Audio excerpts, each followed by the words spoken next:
No turning back. We exist on Earth for a brief time. Life is an experience that is always interrupted. What would it feel like to be in the final days of our life? It's certainly happening whether we think it or not. The point is to live every moment as if it counts, because it does. We know it's all we have. Bono spoke of his first meeting with the late U.S. Congressman Thomas Lantos. He said, "I met this incredible man, a survivor of the concentration camps.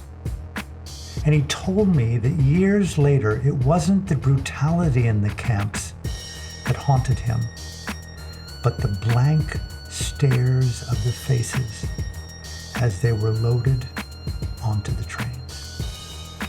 And this is a very heavy thing to bring up, but there is some analogy here. He said, "Oh no, it's worse than that, because we knew where those trains were going."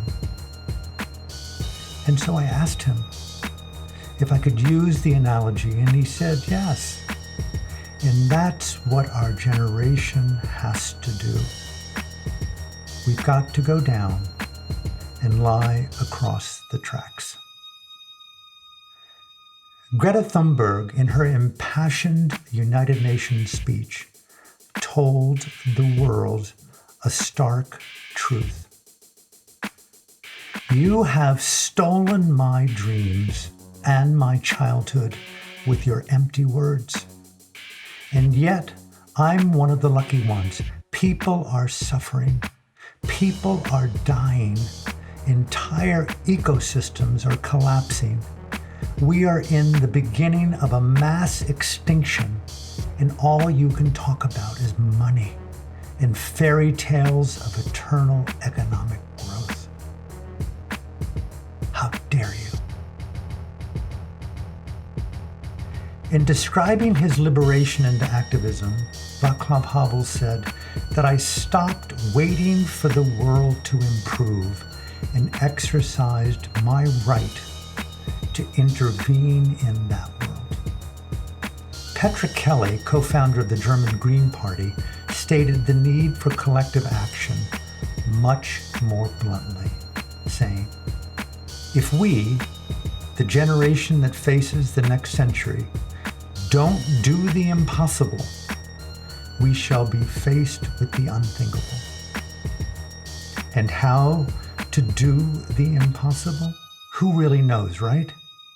So we start small, take care of something that's precious to us, nurture it, let it grow, feel its beauty, our own decency, and let us consider the prophetic words of Franz Kafka when he said, "From a certain point forward, there is no turning back." That is the point that must be reached. And what will it take for us to reach it? There is a tendency to think that what we see in the present moment will continue, Howard Zinn reminds us.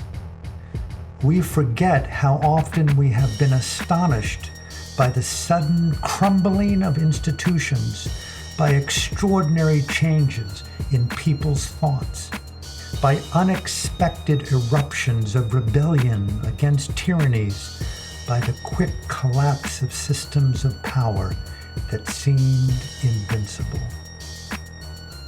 What actions might you take to lie across the tracks in support of your most compelling cause? What actions might you take to live and die without regret? And when might you take them?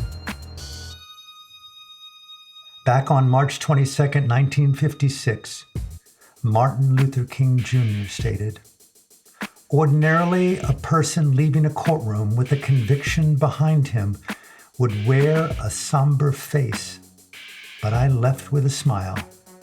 I knew I was a convicted criminal, but I was proud of my crime."